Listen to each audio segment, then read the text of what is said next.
Pokemon Mystery Packs are exploding in popularity, but you have to ask yourself, why are people willing to spend hundreds of dollars for a chance at pulling a one-hit card?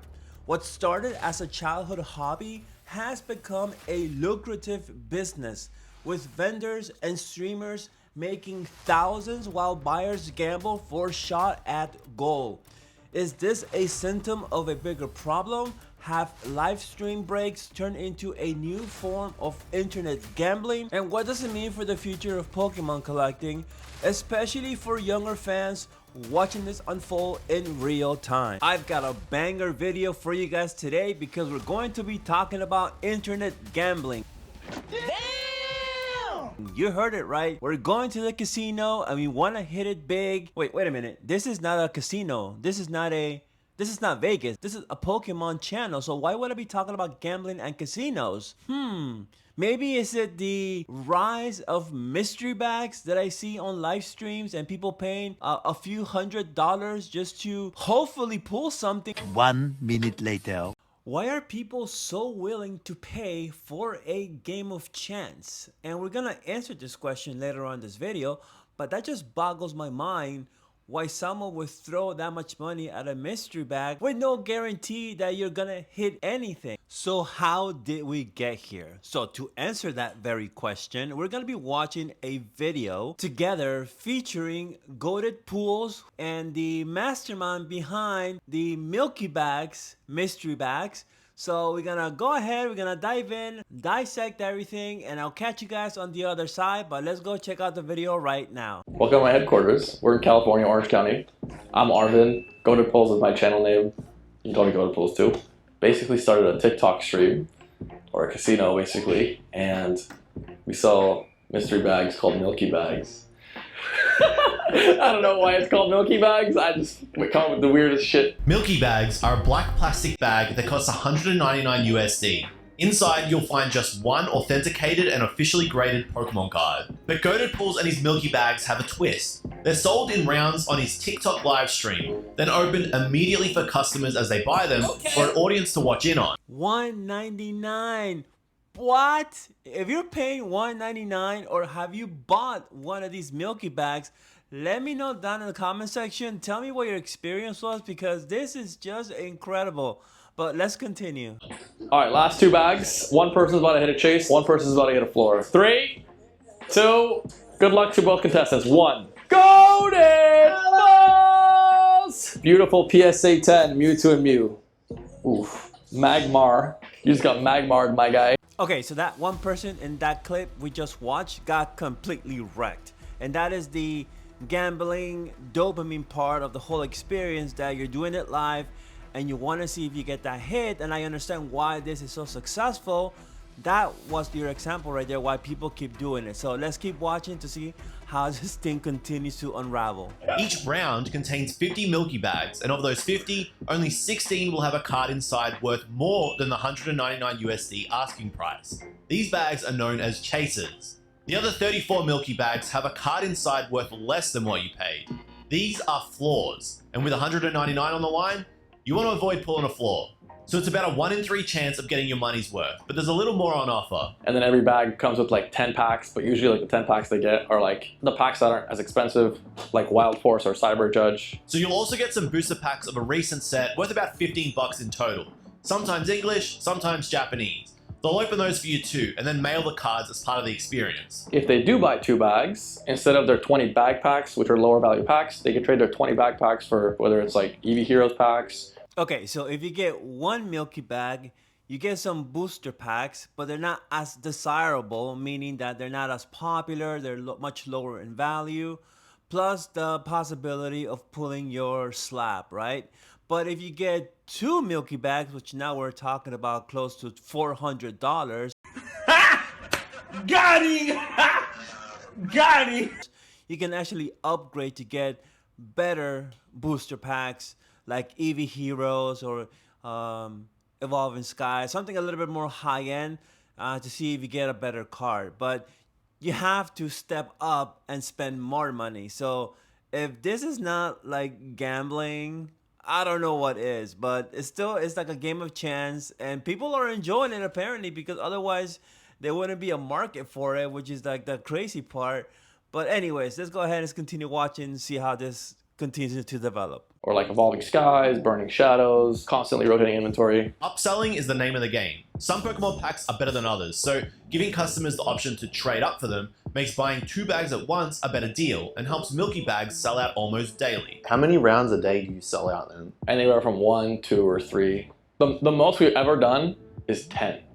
It's $100,000. 100K in one day? Crazy. Yeah. 1 round contains 50 Milky bags. That's roughly $10,000 per round. Sell out 3 rounds, and that's $30,000 in just 1 day. For $200 for a 1 in 3 chance at a rare card, and some booster packs worth $15, it's a lot of money when you take a step back. It's a gamble clearly in favor of the house, which is why Goated Pools has a strategy to keep customers convinced they're being looked after. If you spend $200, say worst case scenario, you get like a $20 slab. $20 slab, 10 packs, you're going home with like what, $30, $40 of shit. That's not that bad, right? You open a booster box of like Lost Origin, which is like $220 right now. It could be a lot worse than $30, $40, let's be honest, right? Okay, so I don't know if I agree with Arvin about your money being better spent by buying a Milky bag compared to buying yourself a booster box. I guess it all depends on your particular situation and what your goals are. I mean, if you're a collector, I think you much rather have the booster box.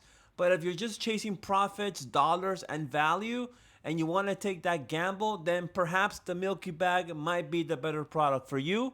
You guys let me know down in the comment section what you guys think.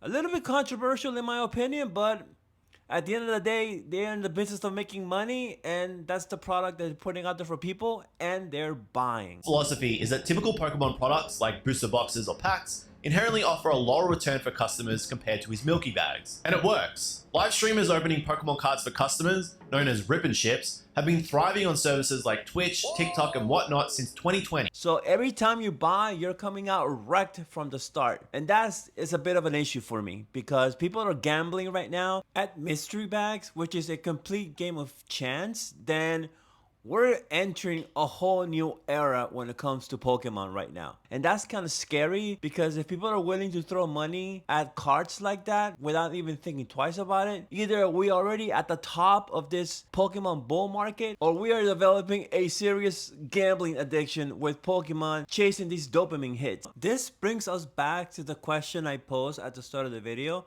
Why are so many people willing to play a game of chance, hoping they're gonna hit, and not only hit, but hit big with these mystery packs? I think there's a much deeper rooted problem, and I've seen some signs that are outside of Pokemon, just in general, like very like big picture stuff, what's going on, the economy, with jobs, hustle culture. There's something deeper happening, and we're gonna explore that right now. When people can't afford the big things in life, they start making small bets on happiness instead. And this pattern of behavior is actually an economic indicator that predicts when everything is about to collapse. In fact, there's even a theory for all of this. In the aftermath of 2001, the chairman of Estee Lauder, the beauty empire that owns brands like Le Labo and Clinique, noticed something strange. Lipstick sales were surging despite a slumping economy. And he noticed it again after the 2008 financial crash. Lipstick sales spiked, and during the inflation of 2022, the same thing happened. He called it the lipstick index. And I think for us, we're gonna be calling this the Pokemon card index, because I see a lot of parallels between the lipstick reference and now Pokemon cards. I think there's a correlation there. I might be looking a little bit too deep down the rabbit hole, but I think there's something to be said that you can compare what's happening right now with Pokemon with other products out there in the market that brings us joy. That when times get tough, people swap big purchases for small luxuries. And it wasn't just lipstick, but fancy chocolates, $10 lattes, and artisanal candles. All these sales surged when a house, car, or vacation became unaffordable. It kind of makes sense when you think about it. These little treats that make you feel better become a guilt-free bet on happiness. And if we're gonna get all technical, it serves as this economic escapism to cope with the fact that the bigger goals in life has become impossible. I think there's something to be said about his reference on big dreams becoming impossible. And the data shows it. Now more than ever, it is harder to get very high paying jobs. Companies are laying off people left and right.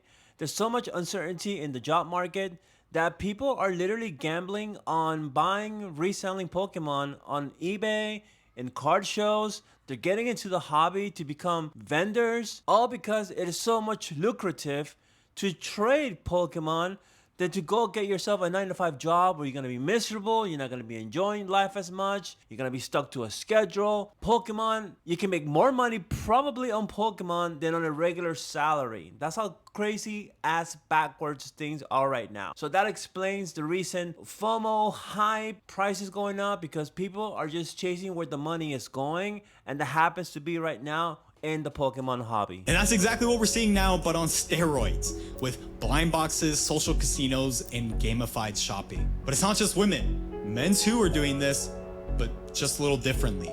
Right now, Google searches for how to day trade are at all-time highs. And just how unemployment numbers serve as recession predictors, so does unconventional spikes in amateur day trading. Historically, we also saw this in 2021 during the AMC short squeeze frenzy, and when paychecks started becoming uncertain, people started chasing fast money and upside to make up that difference in income.